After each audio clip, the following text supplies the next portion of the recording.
The problem is the monopoly game, which is controlled by the Federal Reserve, the private bank, which is actually controlled out of London, is manipulating all the dollars to put them out, put more and more people into debt. So the illusion of equity they have in real estate is coming apart.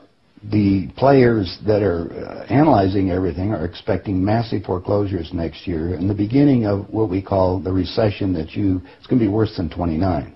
It's your house that you're living in. You think you own it. You don't. Right. You have contractual right to transfer the airspace, subject to you paying taxes to the state. Right. Or the Global 2000 discussions that we had. The real problem that they have, as Kissinger says, is there are just too many people on the planet. And 40% of the world, 2 billion of us, exist on less than $2 a day.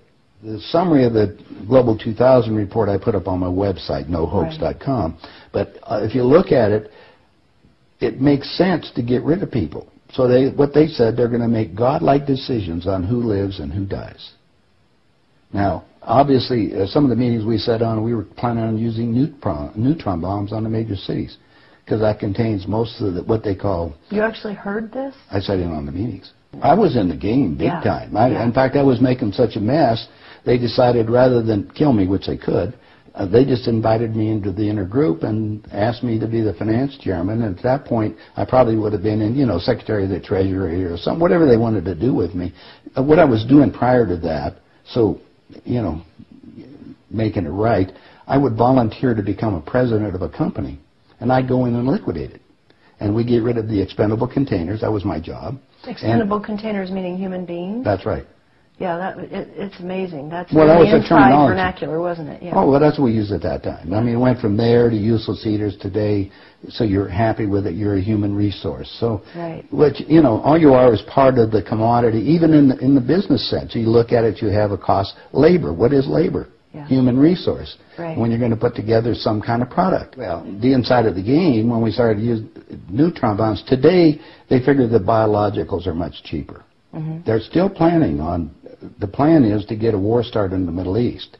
And they're still planning on using a neutron bomb, or one of the bombs that they've got developed on Israel. And that's to begin World War III, which is all in the cards. And it's going to happen. They even put a monument up for this whole program. It's called the Georgia Guidestones.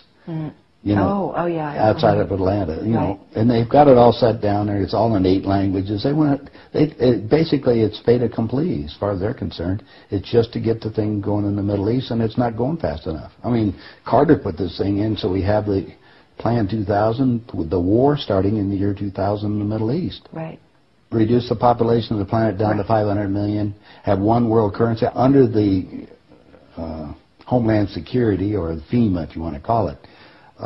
They're going to declare an emergency, which are going to shut down everything. My friends, my CIA associates, I don't even call them friends anymore. CIA is crooks in action. Yeah. They're all professional liars. Yeah. I mean, they got to be if they have that job. Yeah. So you have to look at what they're doing. Anyway, they're so concerned, they're leaving the country too. Most of them are going to Latin America. Meanwhile, they're closing in every day right now, just closing in to make it so we're going to be set up in these enemy prisoner war camps. I published a book. It's called Chaos in America. In it, I was asked to build an enemy prisoner war camp. I put the contract in this book. So you can read it for yourself. This is in downtown Las Vegas, right on the railroad tracks. It says enemy prisoner war camp. They're all on top. And they're building them all the way across the United States right now. Bush signed an executive order taking the old forts and the army places that we shut down to get those organized to hold the so-called dissidents. Now, what's the definition of a dissident? And the problem is that we're going to enslave ourselves, because most of the people want to keep having food coming in, and you're going to follow the line. You're just walking yourself into your own prison camp. Then we're going to come down to the extermination, just like World War II. Right. Well, Phil and I have lectured together. I know Phil Snyder. He's dead now. Yeah, I know he's dead. And so what about what he was saying about the number of bases at that time? I think it was 129 bases before he died. Underground had already been built. Was that all for the elite? Yeah. Really? What are they going to do with the rest of the people? They just get rid of them, leave them above ground and be radiated. Now, my son happens to be a nuclear physicist. Spent the last 3.5 years in a secret city in Russia. They're about 12 years ahead of us. They have 22,000 nuclear warheads. And of course, we're the target. The Soviets have 3 nuclear submarines on the west coast and 3 on the east coast. They're about 2 football fields in length, 5 stories tall, and they all are nuclear power and aimed at our major cities. West Coast gone. Well, because the plan is the northern hemisphere is where they're going to release the nuclear bombs, and the theory was that the winds from the North Pole that are coming down, because that's increasing drastically, will go to the equator, and there will be very little spillover because of the reverse of the winds, because of the southern hemisphere. So therefore, the nuclear radiation here will be a lot more than the southern hemisphere. And this is a fait accompli, you believe? Oh, they think so. Oh, yeah, they think they've won. That's the reason why they don't bother about me talking about it. They don't care whether you know or not. What are you going to do about it? And you have no idea what China is until you go over there for yourself. With 1,300,000,000. You understand? Almost, well, a little over 4 times our population. Right. It's, you know, I spent some time over there and I had some government friends. They think what they're going to do is let the West go have its fight. And then they want to clean up. They say it's been 5,000 years. We want to run the world when we get through. And what they're doing? Acquiring all the assets.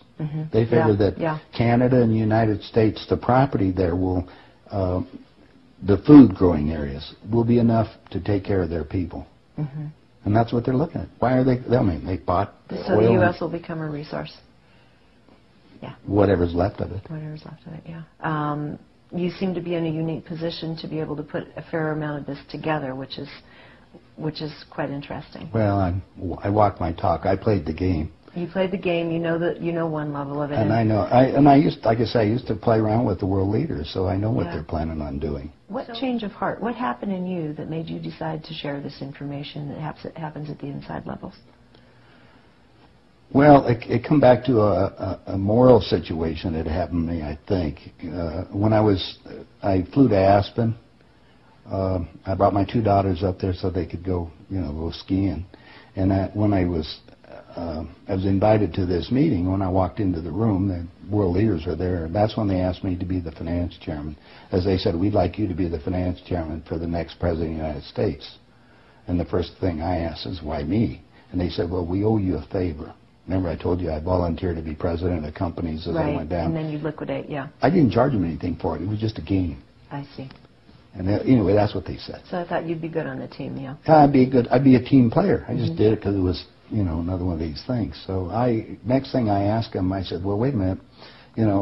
I just started this $100 million project. And they said, don't worry about it. We'll put it on ice. And I said, okay, who with? And I said, well, you can do that. Then I said the next thing was, who is going to be the next president? Now, this is 2 years before he became president. Right. They said Jimmy Carter. And I said, Jimmy who? They said, well, he's the Democratic governor of Georgia. And I said, I've been voting Republican. And Paul Volcker said, son, don't worry about it. We control them both. Yeah. And I said, well, I got the next question is, what does a finance chairman do? Yeah. I haven't been doing that. I've been playing all this other stuff. They said, will you sit down with Ted? And so I sat over with Ted Kennedy. He's sitting right next to me. And Ted and I are, he's just joking. He says, George, you're going to love this job. You're really good with money. We're going to send you out to all the state Democratic functions to raise money for the National Democratic Party.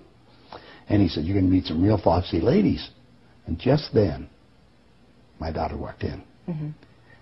Ted looked at her and he says, wow, I want to go to bed with that. I says, no, you don't, Ted. That's my daughter, and she's 14. And his response to me was, I don't care.